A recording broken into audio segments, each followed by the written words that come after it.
Hi, everybody. Old Buck Dave again, one more time. This is episode number 111. How often does that happen? Anyway, I got some good news and bad news for you. The bad news is Dale couldn't make it this week. I can hear everybody clicking off already. So wait. But the good news is we have a special guest buck this week. It's none other than the boss of Bosso Profundo. And listen to this. He's got a little opening here. Can't get enough of your love, baby. Okay, that was all right, Mr. Barry White. Welcome to the Two Old Bucks. Yeah, I got the Barry White voice on today. Yeah, that is Dale. Everybody, just so you know, it is Barry White did not come back from the grave, unfortunately. But we miss him. We miss him. And we'll tell you why we have the Barry White voice on in a minute. Well, we can tell him. Tell him right now, man. All right. Well, you know that the Old Bucks are. We pioneered a lot of interesting stuff in our podcast, and so one of the things that I thought we should take advantage of was the fact that I am talking to you with full-blown COVID-19. That is bad news. That is bad news. But well, it is bad news, and I thought if I could just describe all this to you, people maybe we'll save somebody. Let's see what happens, David. Well, yeah. Are you gonna sing for us though? I mean, no. That's man. You are full Barry right now. I'm telling you. I feel for you. I feel your pain, man. But the larynx takes a real beating with all this coughing and everything. But it was I'm sitting. Obviously, we could not get together in person because of the danger.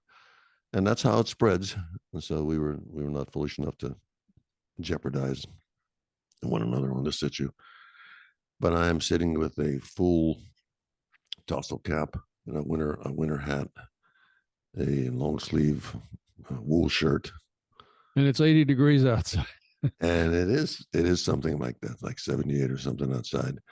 Because my temperature is hovering around 99.4 and up, depends, and that's been a couple days now. So, so I'm going to try to give our listeners what it really was like and some observations about what it's like to actually come down with this.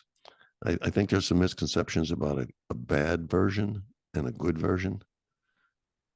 I think they're all bad versions. They're all bad versions. Yeah. Right. There's no real good version. The only thing you might get.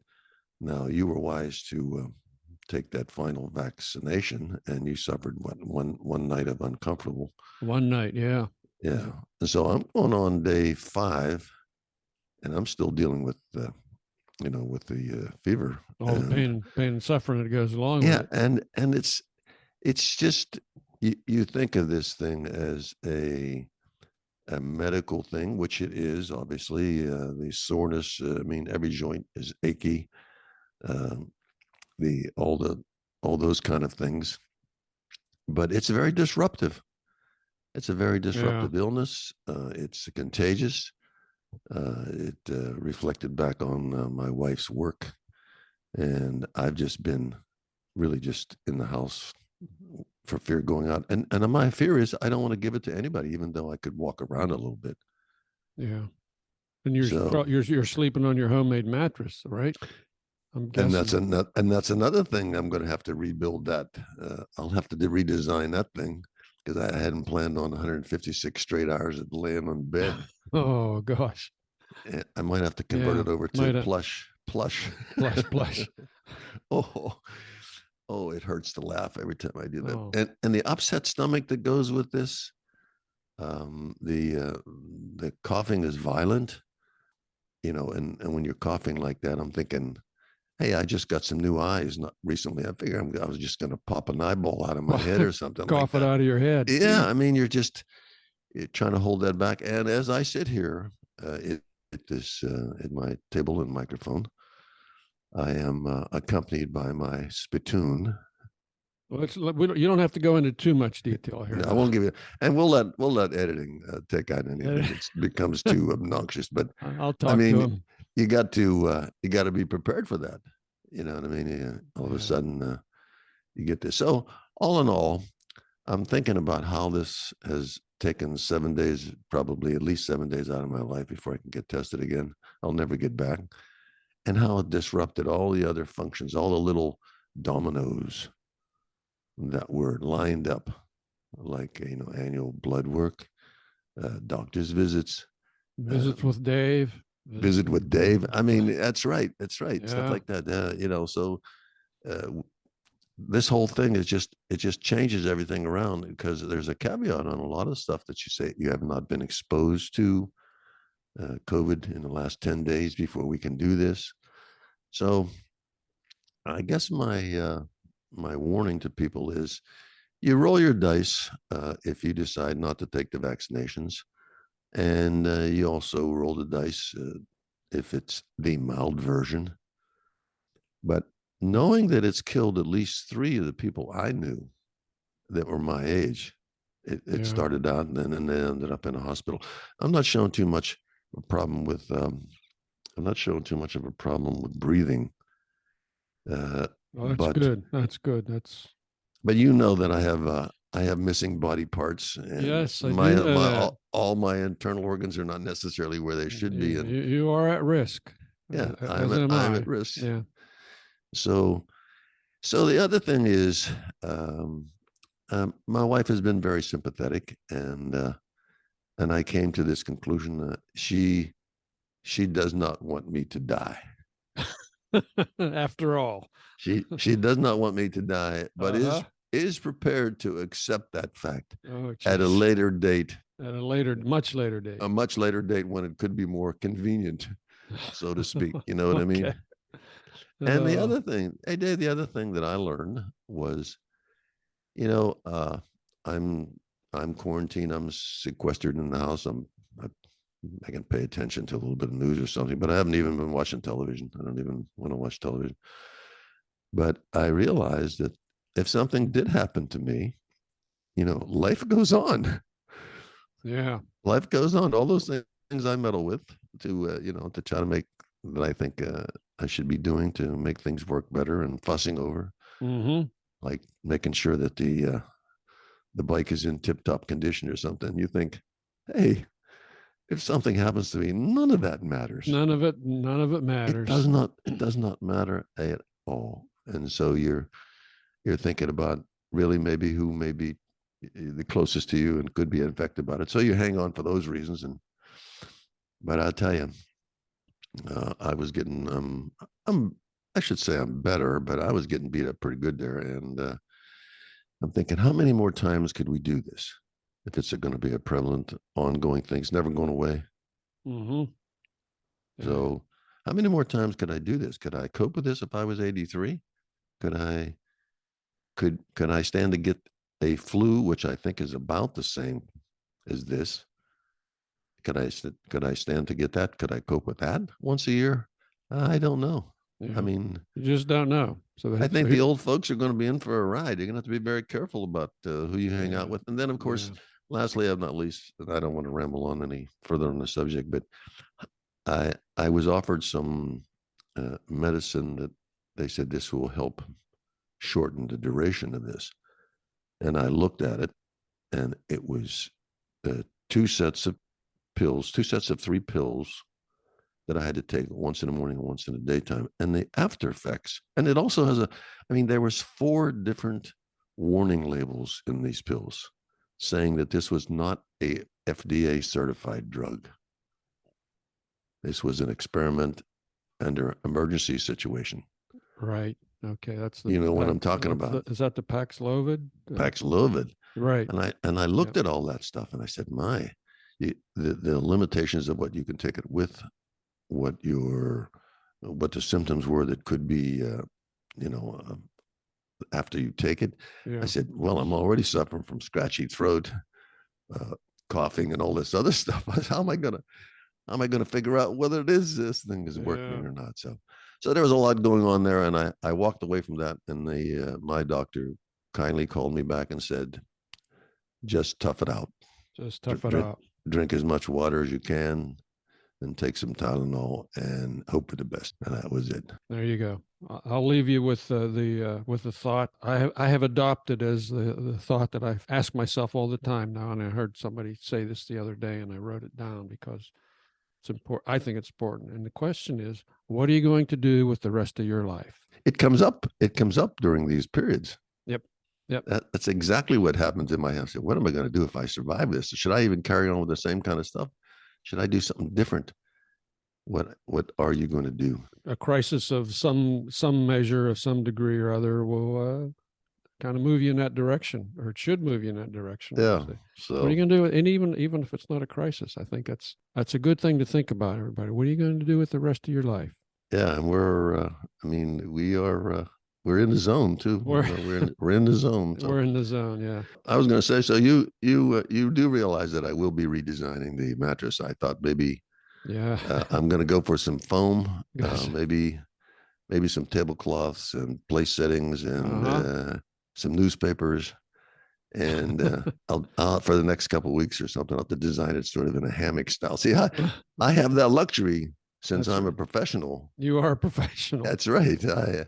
I can always modify it. I'm not stuck with the same cushiony soft or whatever. I can disassemble my mattress there the way I want to and rebuild it more firmly or softly.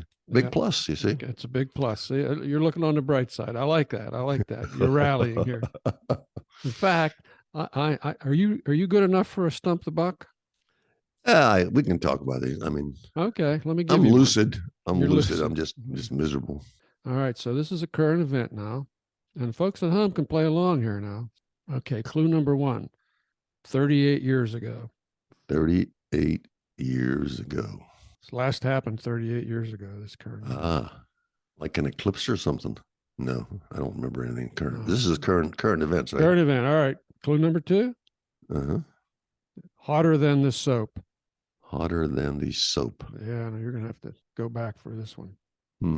A hand soap. That's the way you used to use as kids, and it's still around today. Oh, actually. You mean lye?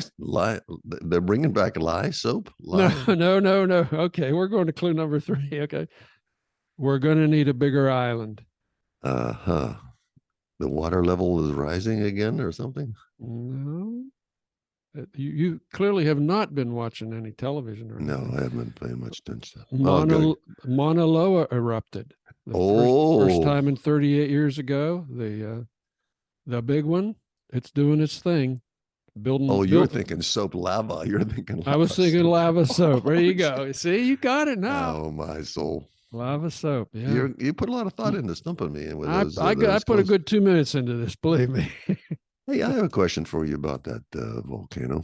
And sure. Apparently, the lava fields are not populated. That's my guess. They must have left that part of the island just in case this happens, because I mean that's a giant lava flow there, and if there was any residents, right, yeah, but in the past, what's the other one that's Mauna Loa? A couple years ago was Kilauea. Kilauea, yeah, and that burned up a lot of property. Burned out some property. Yeah, it did burn up some houses. Yeah, so obviously they do keep a distance, but they're not immune. So you just don't know what Mother Nature's going to do. And I'm thinking, if the wind should change, maybe if it starts to blow in a different direction, would it just blow all that ash over top of the island? It could. I mean, that's kind of sounds kind of dangerous out there. Nasty fumes coming out of there, a lot of sulfur fumes and that sort of thing. It's quite a spectacle, though. It's quite a spectacle. Did you see any of that stuff when you were in Iceland? Did you have to look at one of those lava flows? No, there were no active volcanoes, or at least no. But we did see. We got to the. It's a rift valley where the two tectonic plates are slowly spreading apart there, and that was pretty interesting to see all that and to see all the geysers. Well, I would think if you actually could see that volcano, I mean, I wouldn't travel out there just to see that, but I would certainly take a look at it. That's got to be a monumental fireworks display. Yeah. So anyway, so you did reasonably well. Reasonably well. Post facts. Post facto, yeah. Yeah. So are you having any like any crazy dreams or anything while you're suffering with COVID? Does that change your dreaming or anything? I've not had any. I've not had any kind of hallucinatory or really strange dreams. What I've found is that sleep is very, very elusive. If I could Uh, just sleep, I think I could break this you're fever. you're too miserable to actually fall asleep. You can't fall asleep Yeah. because it appears that, well, at least in my case, the mind focuses on the discomfort. Mm-hmm. Yeah. So you're focused on the discomfort, and I think to get some proper sleep, you need to clear your mind somehow. I mean, this is without being drug induced or something like that, just Mm-hmm. normal. You have to have your mind clear. I mean, I can take a nap in the afternoon, which I enjoy immensely. And boy, it's just 1 hour of just deep, dark, no dreaming sleep. I mean, Yeah. I get up not feeling so rested. It takes me a bit of time to get back up to running speed. Mm-hmm. But with this COVID thing, I mean, I'm thinking about how my head is pounding, or I'm thinking about how my Yeah. back is feeling, and you just can't take your mind off of that to sleep. I had a kind of a bizarre dream last night where I couldn't remember where I lived. I was somewhere and I was trying to drive home, but I kept driving to the wrong house. I don't know what that means.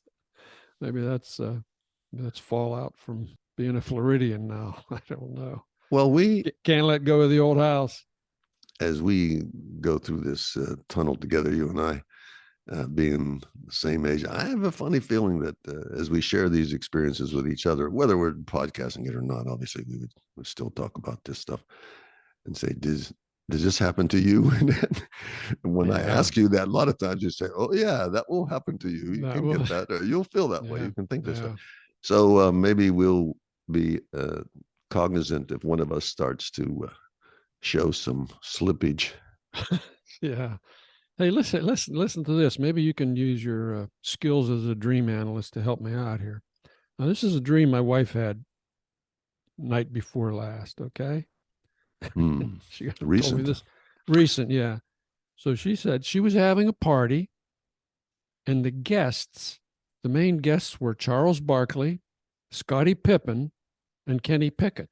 Kenny Pickett is the Steelers quarterback for anybody. I think everybody Uh-huh. knows Charles Uh-huh. Barkley and Scottie Pippen, the Basketball retired players. NBA basketball players. Yeah. So those were the three guests. She said each one of them brought a pie. Okay. And they were fighting over the paper plates. And she tasted them and they were all awful. And she spit them out after one bite. And she said, then she found a banana cream pie on the shelf that she really liked. So where was Dave while all this was happening?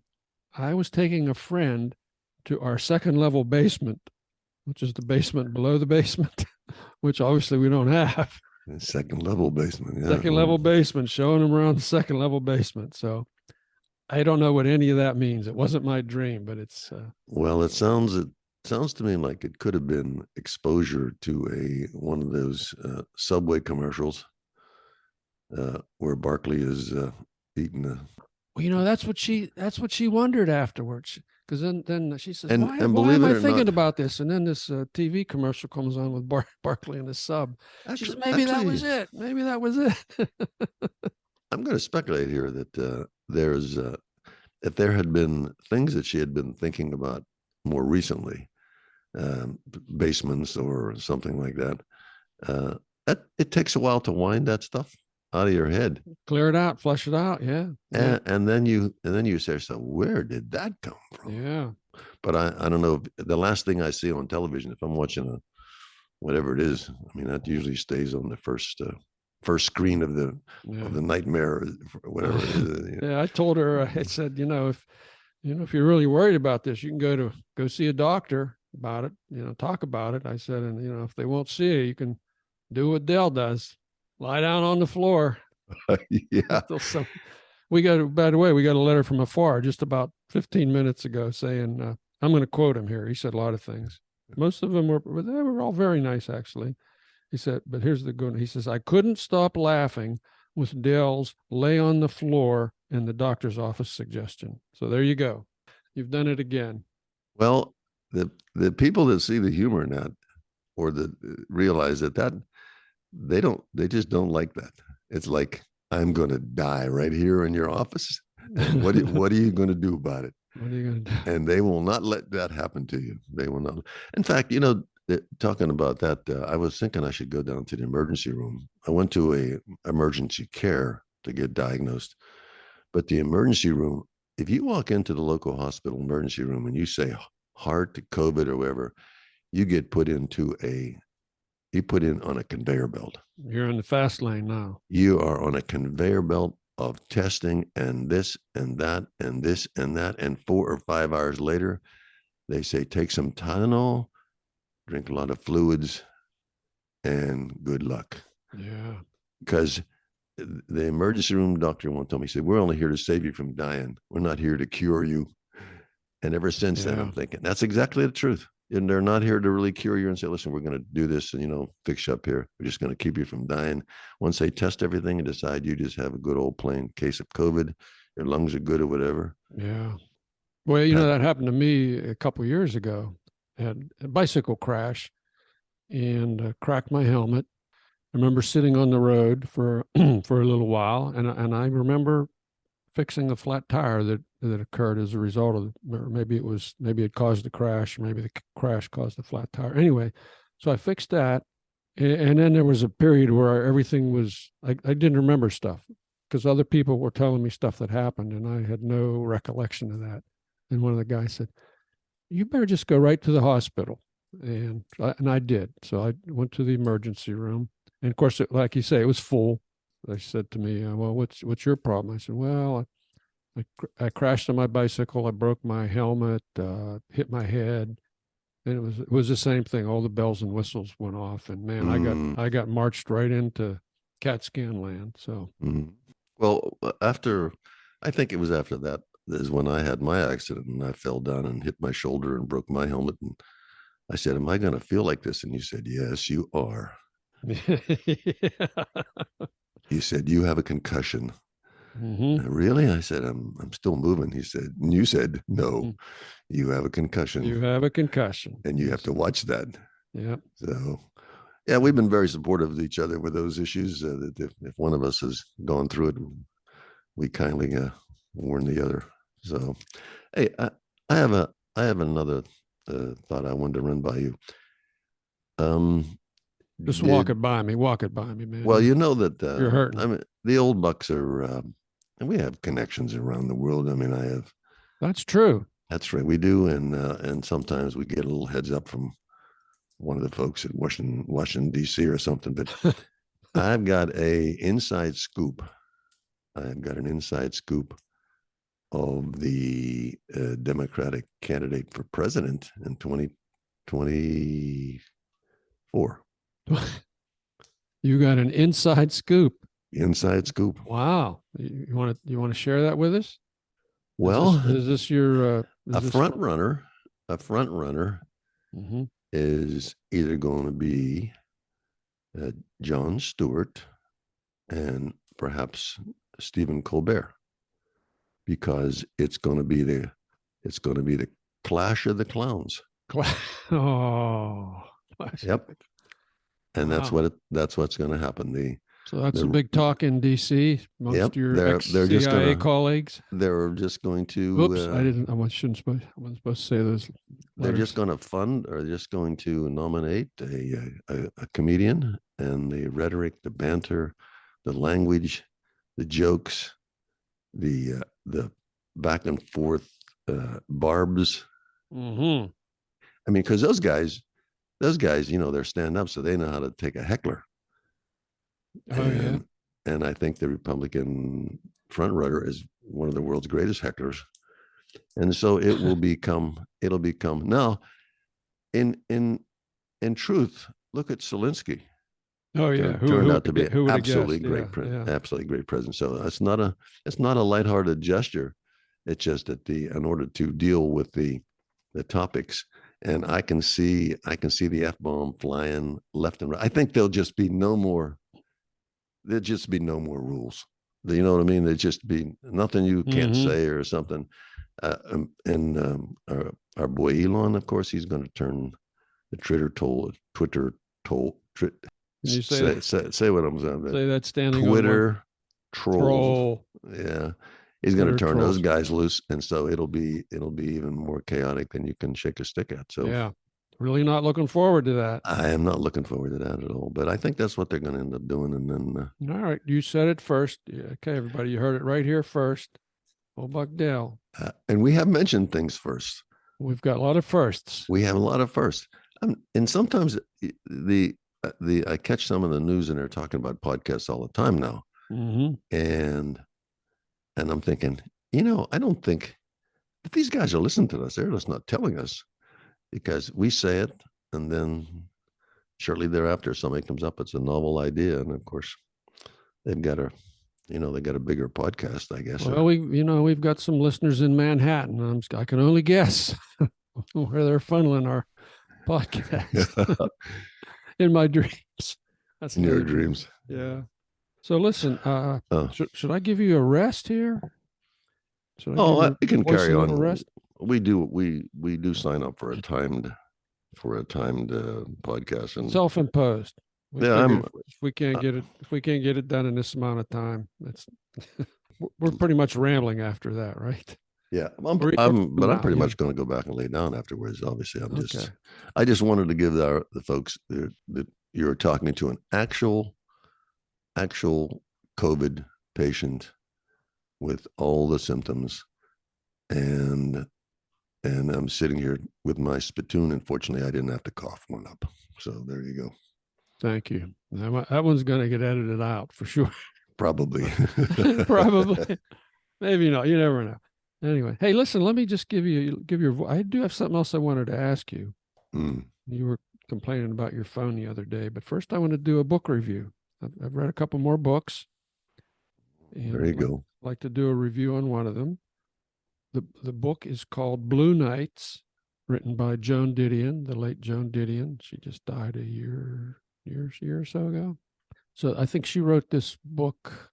I think it came out in 2010. It's a memoir about the death of her daughter, Quintana Roo, in 2005.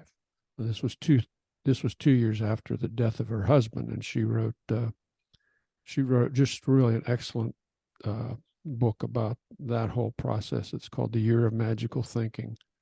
So I would certainly recommend that. Now this is Blue Nights, and again, this is how she deals with things she writes. Okay, and the book's got a lot of reminiscences, a lot of what ifs, wondering if she could have been a better mother. What about this? What about that?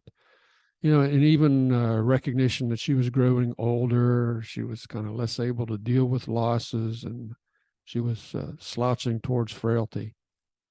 Now, she's often accused of name dropping, and really this was no exception. So really, Joan, why did you have to name the brands of clothing that your daughter wore, to her christening and that sort of thing? But, she's always casually tossing out names of famous people or brands. But after all, she was an editor at Vogue in her 20s. So that was kind of her world back then. And more importantly, Dave, she's an author and I'm not.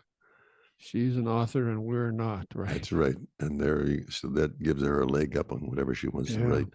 No, nobody writes like she does. I mean, when do you have time to read? I've struggled with my little 250-page little paperback here. I generally will read at bedtime. I'll read for half an hour, something like that. I thought you listened to the Melatonin Brothers. Well, that's afterwards. That's when I was ready to go to sleep. And okay, I've had enough stimulation. Now I'm going to wind down here with the brothers. Yeah. And listen, let me just read 3 short passages from the book, and I'll put a link to the book here if anybody wants. I'm giving it 4 out of 5 stars. I think, it wasn't the perfect book, but this is early on in the book when she's talking about memories. Memory fades, memory adjusts, memory conforms to what we think we remember. Says a lot in one little sentence there. That's true. And this is later on where she's cleaning old mementos she found in a chest. She says, in theory, these mementos serve to bring back the moment. In fact, they serve only to make clear how inadequately I appreciated the moment when it was here. How inadequately I appreciated the moment when it was here is something else I could never afford to see. Interesting take on that, isn't it? So, I mean, I just the way she strings words together is incredible. Again, I agree. Now, here's the last one.